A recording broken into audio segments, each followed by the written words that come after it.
Welcome to my YouTube channel. आज हम topic discuss करने वाले हैं that is peer tutoring in BEd second year. What is peer tutoring?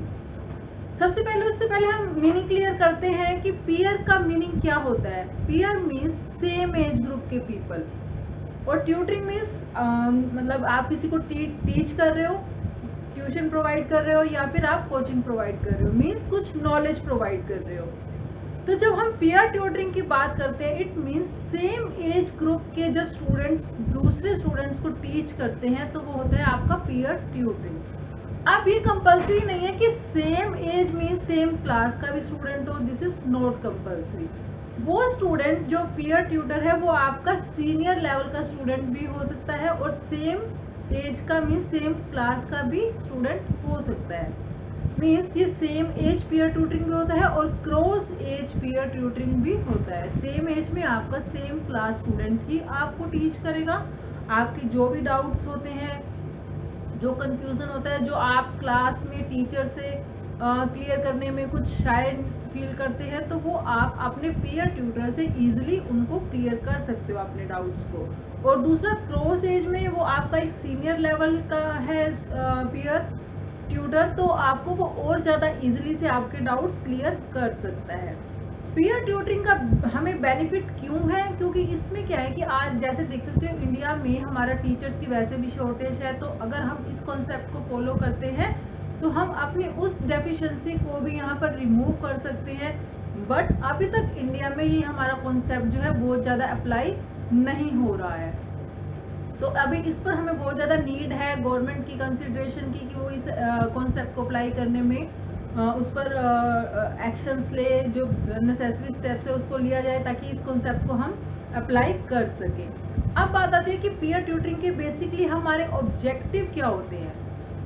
अगर हम बात करते हैं तो पीयर ट्यूटरिंग का भी वही ऑब्जेक्टिव होता है कि एक स्टूडेंट की ओवरऑल डेवलपमेंट करना, अफेक्टिव डोमेन, साइकोमोटर डोमेन और दैट इज कोग्निटिव डोमेन। जो मेन डोमेन है आपका फर्स्ट कोग्निटिव डोमेन की बात करती हूँ तो वहाँ पर आपकी मेंटल एबिलिटीज को डेवलप करना मीन्स जैसे स्टूडेंट्स को कुछ कैलकुलेशंस में प्रॉब्लम आती है, अर्थमेटिक प्रॉब्लम कुछ आप सोल्व नहीं कर पाते हो, तो उसमें आपको डेवलप करना, आपकी इम्प्रूवमेंट करना।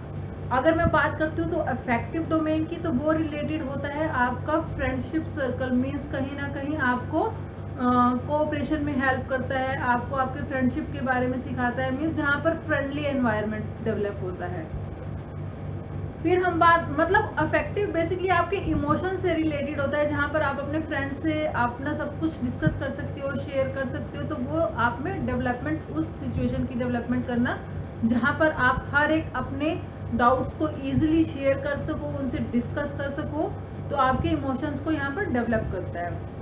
थर्ड बात करते हैं हम साइकोमोटर की, जिसमें आपके कुछ मोटर स्किल्स को डेवलप किया जाता है। जैसे अगर बात करते हैं हम कुछ स्टूडेंट्स को शू लेसेस टाई करने में प्रॉब्लम आती है, या फिर अगर मैं एक स्किल की बात करती हूँ कि राइटिंग स्किल में उनकी प्रॉब्लम है, वो रिटर्न वर्क अच्छे से नहीं कर पाते, तो उनकी इन स्किल्स को इम्प्रूव करना वो आता है आपका साइकोमोटर डोमेन के अंदर। फिर हम बात करते हैं कि इसकी प्रोसेस क्या होती है पीयर ट्यूटरिंग की। इसमें डिफरेंट स्टेप्स हैं। जैसे एक होता है कि अगर आपको टीचर पहले कुछ डेमो दे रहा है और स्टूडेंट्स उनको फॉलो करते हुए वो सेम प्रोसेस रिपीट करता है। अगर आपका पीयर ट्यूटर आपको कुछ एक वर्क करके दिखाता है पहले, और एक डेमो देता है, आपको एग्जांपल शो करता है, तो सेम एक रिपीट प्रोसेस स्टूडेंट्स को फॉलो करना होता है। बट वहाँ पर एक चीज़ क्लियर होनी चाहिए कि टीचर को कुछ लिटिल स्टेप्स में एक्शन अपने प्ले करने चाहिए ताकि स्टूडेंट्स उनको क्लियरली अंडरस्टैंड कर सके। दूसरा जो होता है आपका वो है टीच टेस्ट टीच प्रोसेस। इसमें क्या होता है कि पहले टीचर आपको टीच करेगा जो भी लेसन, उसके बाद आपका टेस्ट लेगा। अगर वो टेस्ट आप क्लियर कर लेते हो मीन्स आपको वो सारे कॉन्सेप्ट क्लियर हैं जो आपको आपके टीचर ने आपको टीच किए थे।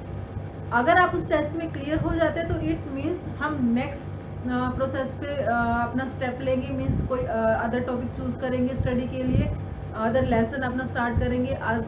But if you have not clear that test it means teacher needs for re teaching, आपको दोबारा से वो टॉपिक टीच किया जाएगा, आपके डाउट्स क्लियर कर दिए जाएंगे। तो इस हिसाब से ये प्रोसेस आपका चलता रहेगा जब तक आपको वो कॉन्सेप्ट क्लियर नहीं हो जाता।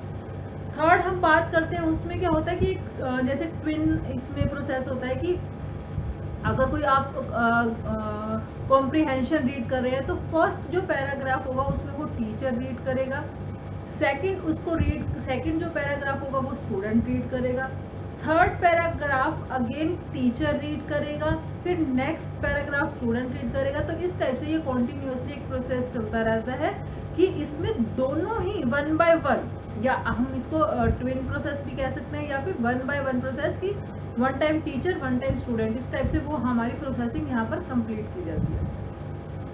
पीयर ट्यूटरिंग के केस में ये नेसेसरी नहीं है कि ओनली स्कूल के अंदर, एक क्लासरूम के अंदर ही पीयर ट्यूटरिंग प्रोवाइड किया जाए। आफ्टर स्कूल आवर्स भी इस पीयर ट्यूटरिंग प्रोसेस को हम फॉलो कर सकते हैं, but that is also with in the curriculum content. ऐसा नहीं है कि आप कुछ और टॉपिक जो आपके करिकुलम से रिलेटेड नहीं है वो टीच कर रहे हैं, ऐसा नहीं होता। आपके करिकुलम से रिलेटेड ही वो कंटेंट होता है जो आपको विद इन स्कूल भी टीच कराया जा सकता है या आफ्टर स्कूल आवर्स भी आपको टीच किया जा सकता है। अब बात करते हैं कि इसके बेनिफिट्स क्या है पीयर ट्यूटरिंग के। बेसिकली इसमें क्या होता है, एक फ्रेंडली एनवायरनमेंट क्रिएट किया जाता है जिसमें एक जो होता है स्टूडेंट अपने जो भी डाउट्स होते हैं वो सब क्लियर कर सकता है। समटाइम्स क्या होता है कि जब ग्रुप में कोई जब पूरी क्लास जब टीचर ले रही होती है तो कुछ स्टूडेंट्स शाई नेचर के होते हैं, वो अपने डाउट्स क्लियर नहीं कर पाते, बट जब पीयर ट्यूटरिंग की बात होती है तो हम फेस टू फेस कनेक्टेड होते हैं, वन बाय वन कनेक्टेड होते हैं, तो हम अपने डाउट्स इजीली यहाँ पर क्लियर कर सकते हैं। फिर यहाँ पर ये होता है कि फुल सपोर्ट प्रोवाइड किया जाता है पीयर ट्यूटर का, और एडिशनल सपोर्ट बाय टीचर भी प्रोवाइड किया जाता है। टीचर टाइम टू टाइम यहाँ पर गाइडेंस करते रहते हैं स्टूडेंट्स को, जो भी पीयर ट्यूटर हैं उनको भी गाइडेंस प्रोवाइड किया जाता है कि किस टाइप से आप बच्चों की प्रॉब्लम्स को सॉल्व करेंगे।